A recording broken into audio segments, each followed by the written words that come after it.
Internacional. Eduardo Barão para falar do Trump aqui mais uma vez no Jornal da Bandeirantes. Gente, tem sequência o processo de impeachment contra o presidente que não é mais presidente, hein, Barão? Como é que você explica isso aí pro ouvinte da Rádio Bandeirantes, hein? Bom dia.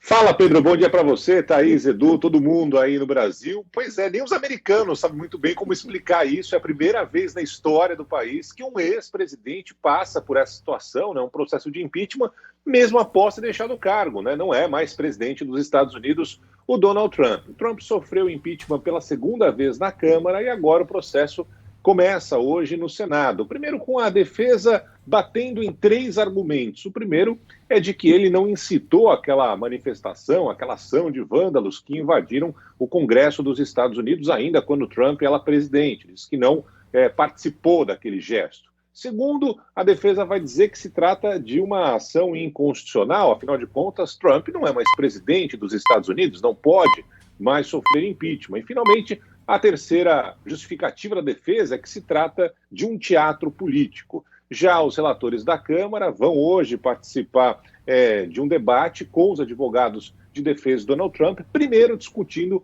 a constitucionalidade, para dizer se isso deve ser ou não levado até o plenário do Senado dos Estados Unidos. Por maioria simples, deve passar. Se um ex-presidente pode ser julgado ou não. A questão, Pedro, é lá na frente, né?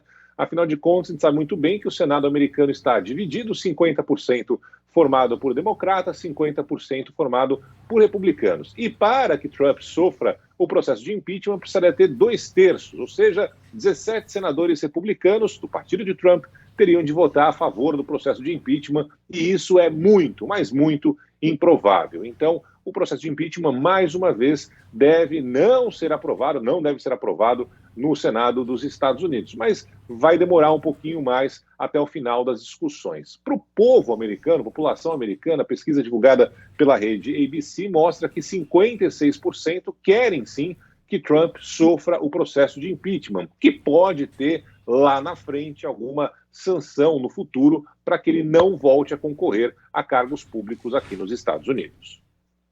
Deve terminar até o final da semana, Barão. Eu li alguma coisa sobre isso hoje de manhã, mas não tão curto assim, mas não tão longo quanto o anterior, né? 3 semanas. Exatamente. O primeiro durou 3 semanas, Edu, e essa é a previsão. Agora, é aquela história, né, Edu? É começo, né? Depois você não sabe muito bem quando vai terminar, mas a previsão é que termine em uma semana. Há interesse dos dois lados que seja mais curto. Tanto dos republicanos, que querem logo acabar com essa história, e os democratas têm outros projetos adiante, né? Querem aprovar no Congresso dos Estados Unidos, em especial o pacote de quase 2 trilhões de dólares proposto para a economia aqui do presidente Biden. Vamos acompanhar na prática, iniciando hoje o processo de impeachment do ex-presidente Donald Trump no Senado americano. É isso aí. Obrigada ao Eduardo Barão, nosso correspondente em Nova York, nos Estados Unidos. Bom trabalho, Barão. Obrigado, Thaís. Bom trabalho para vocês. Até mais.